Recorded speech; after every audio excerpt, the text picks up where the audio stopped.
Hello everyone, आ गई हूँ मैं लेके आपके सामने द न्यू लेक्चर, जहाँ पे हम अपना प्रीवियस लेक्चर में जो हम डबल फर्टिलाइजेशन पढ़ रहे थे उसी को कंटिन्यू करते हैं। ठीक है। सो डबल फर्टिलाइजेशन हमारा टॉपिक भी देख रहे हो आप, it's double fertilization and reproduction in human beings. तो पहले मैं डबल फर्टिलाइजेशन करूँगी, फिर रिप्रोडक्शन इन ह्यूमन बींग्स देखेंगे हम। ठीक है।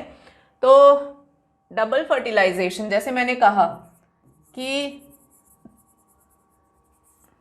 सिनगैमी प्लस ट्रिपल फ्यूजन होता है।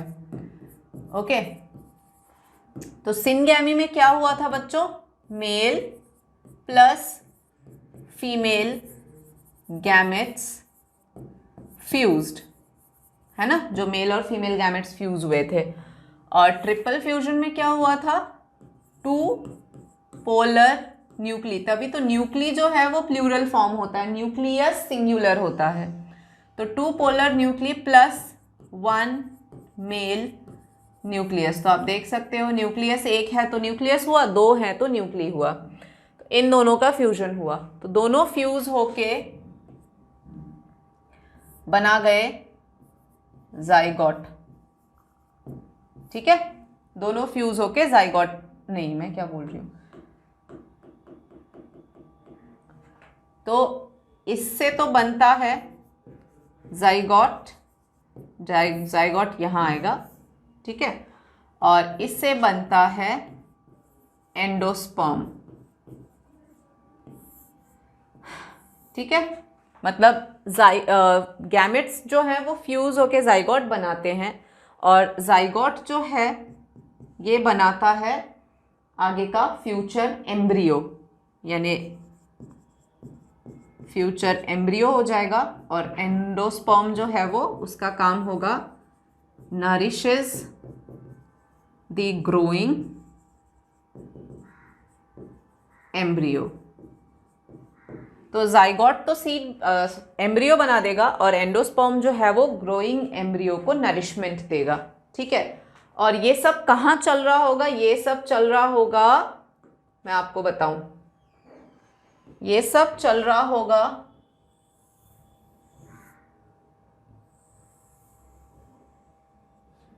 ओव्यूल, ओवरी के अंदर, जहां पे मैंने आपको बताया था ना ओव्यूल होता है।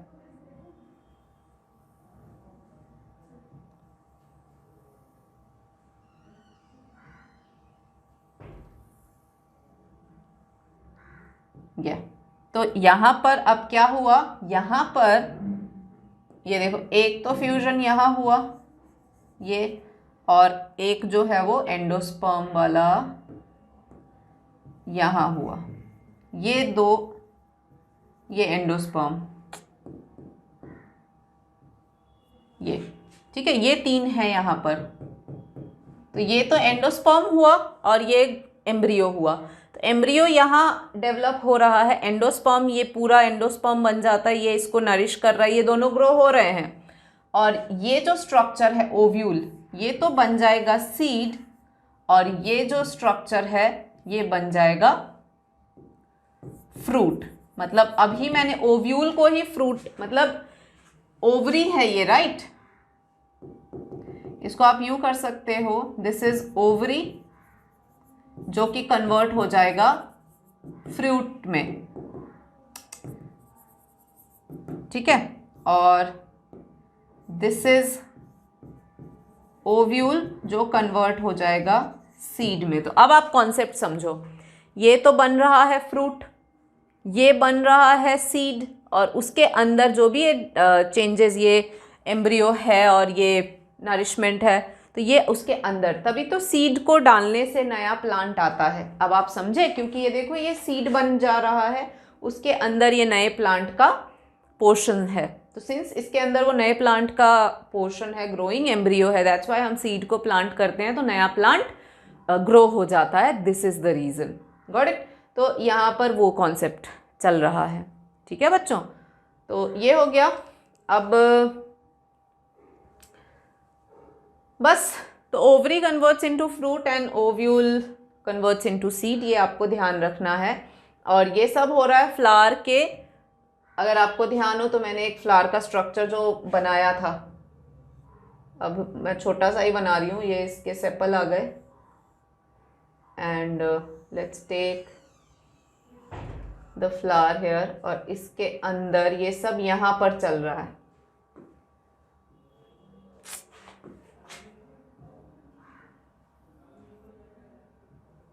ये सब इसके अंदर चल रहा है। इसका काम खत्म, इसका काम खत्म। तो यहाँ पे ये सब चेंजेस हो रहे हैं ना, तो अब क्या होता है, ऑब्वियसली सब में चेंजेस आएंगे। तो अब फ्लावर नहीं रहता है, अब धीरे धीरे सेपल्स, इस चीज़ में से अब sepals and petals fall of. ठीक है, सेपल्स और पेटल्स जो होते हैं वो गिर जाते हैं, क्योंकि अब सिर्फ मेन जो भी दूसरी चीज़ें सब गिर जाएंगे, मेन इसका काम है ये है, क्योंकि ये फ्रूट बन रहा है, अंदर सीड बन रहा है, बस इतना का काम है। तो बाकी चीज़ें सब प्लांट से निकल जाएंगी, हट जाएंगी या गिर जाएंगे, जो भी कहो। ठीक है, और ये है, बस ध्यान रखना।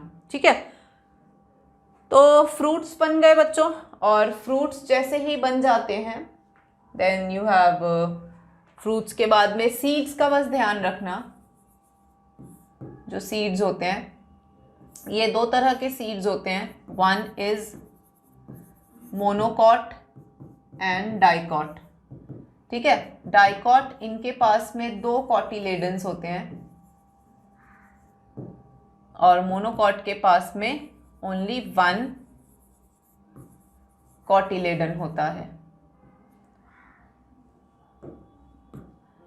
इसका एग्जाम्पल है मेज, जैसे जो भी ये कॉर्न वगैरह होते हैं, इसका एग्जाम्पल है ग्राम सीड्स। तो आपने देखा भी होगा कि 2 कॉटिलेडन वाले में यूं है और यूं है।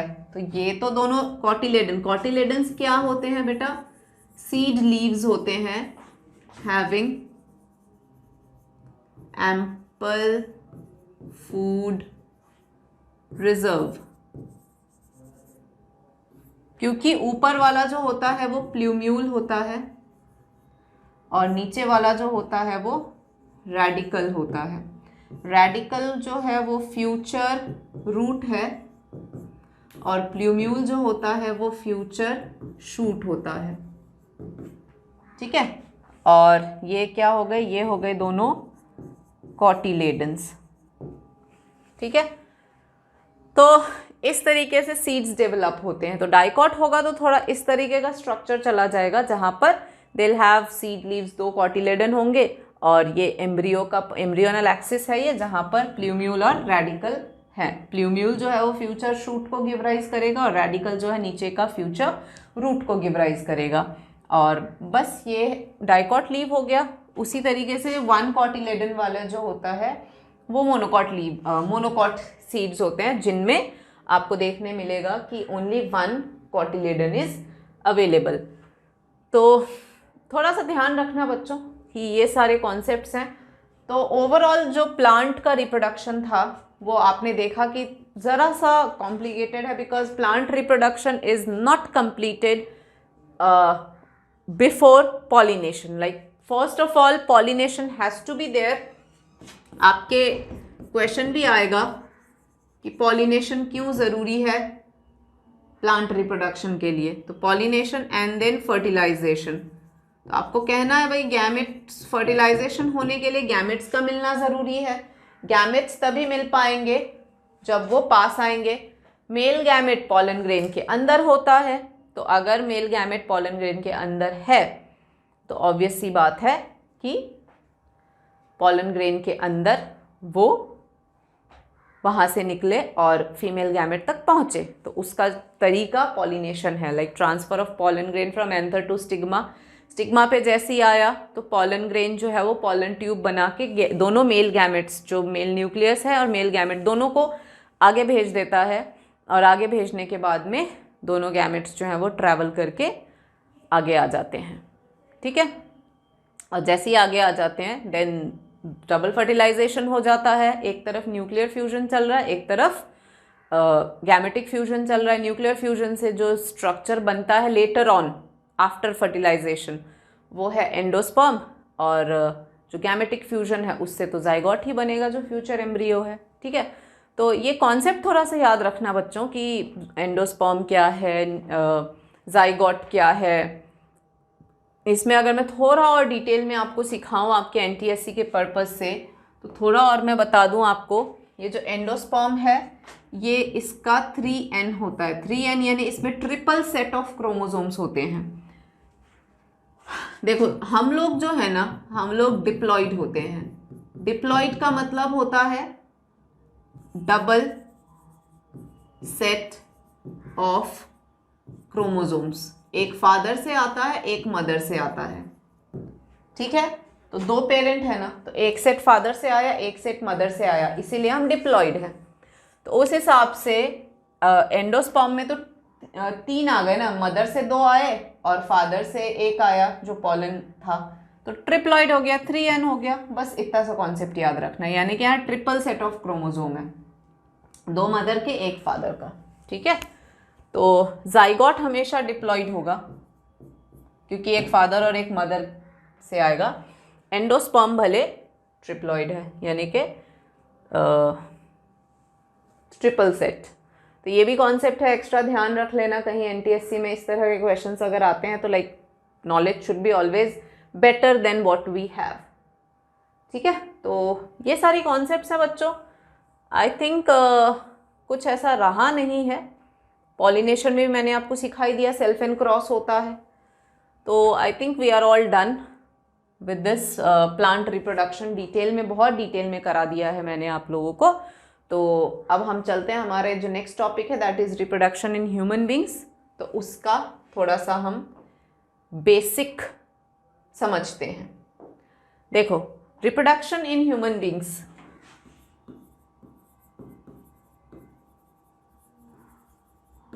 ठीक है।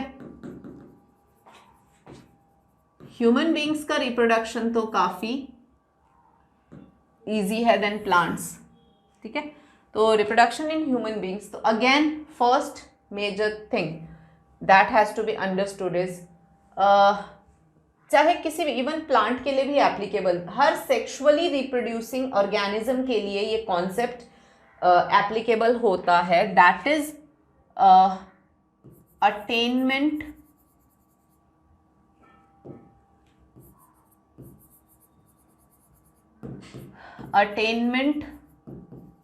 of sexual maturity। Sexual reproduction जो है वो कभी भी नहीं करा जा सकता।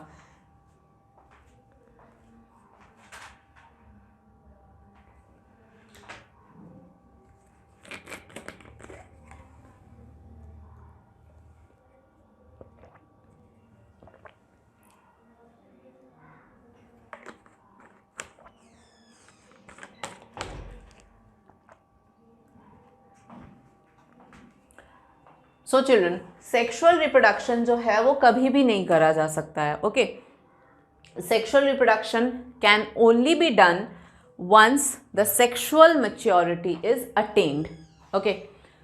अब sexual maturity attend as an, आप लोगों ने सुना होगा human beings they undergo the age of puberty, right. Puberty क्या है? प्यूबर्टी वो फेज है, the period of life wherein the children are they are transformed from a child to an adult, वो फेज है, राइट।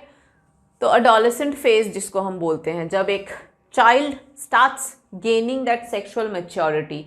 अब वो sexual maturity आ रही है, ये कैसे पता पड़ता है? So the females they undergo a lot of transition in their body, वो ट्रांजिशन फेज ही है wherein you know एक नॉर्मल गर्ल से the girls are transitioned from a girl to an adult, same for boys also। तो वो as होता है puberty जहाँ the female and male both undergo the maturity period, ठीक है। अब जैसे कि मेल्स हैं या फीमेल्स हैं, मेल्स का उठा लेते हैं। मेल्स का प्यूबर्टी के टाइम पर क्या होता है? They undergo changes in males जो होते हैं वो क्या होता है? एक तो growth of hairs, growth of hairs हो गए, then deepening of voice,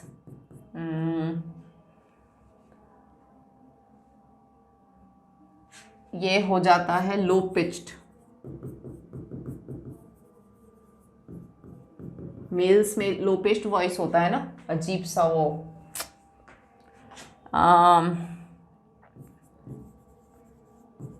growth of genitals, जो जेनाइटल ऑर्गन्स होते हैं जैसे it's penis in males and the vagina in female, all these genital area they grow, and development of pubic hair, along with pubic hair कर देती हूँ मैं, है ना। तो प्यूबिक हेयर वगैरह ग्रो होते हैं जैसे genital area, the hairs in the genital area, development in terms of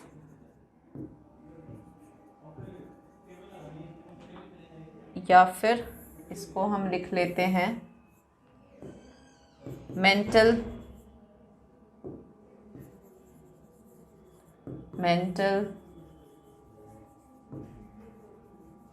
development, ठीक है।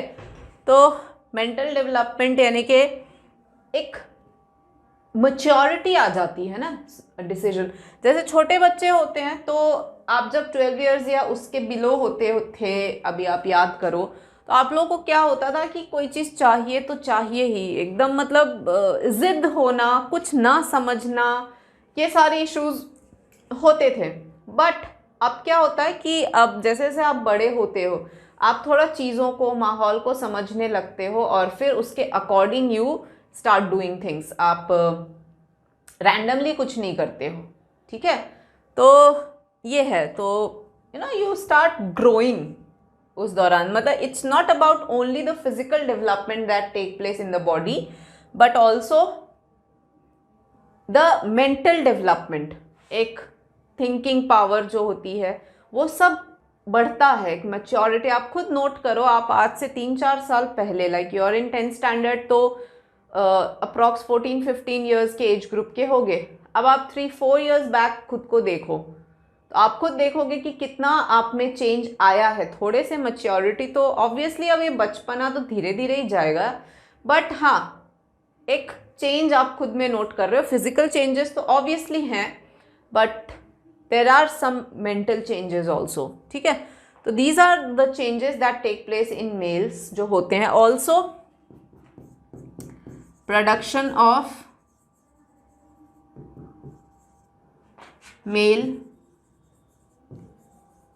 germ cells, जिसको हम sperms कहते हैं। Now they have now the capacity to produce the sperms as well.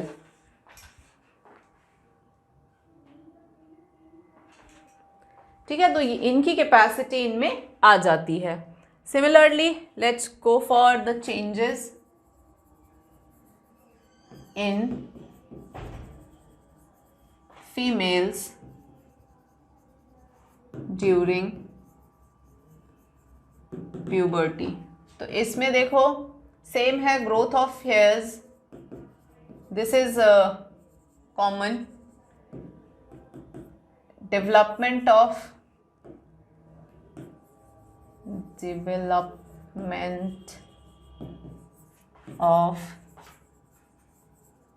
breasts, maturation of voice, high pitched,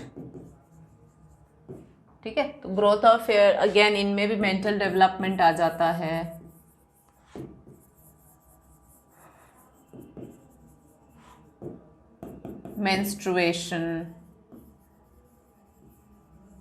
menstruation happens, वो जो germ cell production था, तो menstruation is related with the production of egg. तो वो detail तो अभी हम जब फीमेल रिप्रोडक्टिव सिस्टम पढ़ेंगे तब ऑब्वियसली अपने को पढ़ना है, बट ये जो भी वो मैंने फीचर्स यहाँ लिखवाए हैं आपको, तो उसको आप देखो, इट्स नॉर्मली दैट ओनली.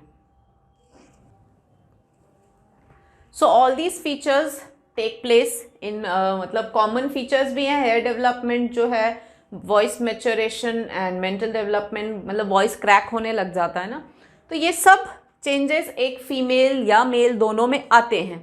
और ट्रांजिशन में देखो, जैसे ही 6-7 साल के होते हैं उसके बाद में मिल्क टीथ जो है वो होता है ना, we have 2 sets of teeth. Earlier जब बच्चे होते हैं दैट टाइम दूध के दांत जो बोलते हैं, मिल्क टीथ होता है.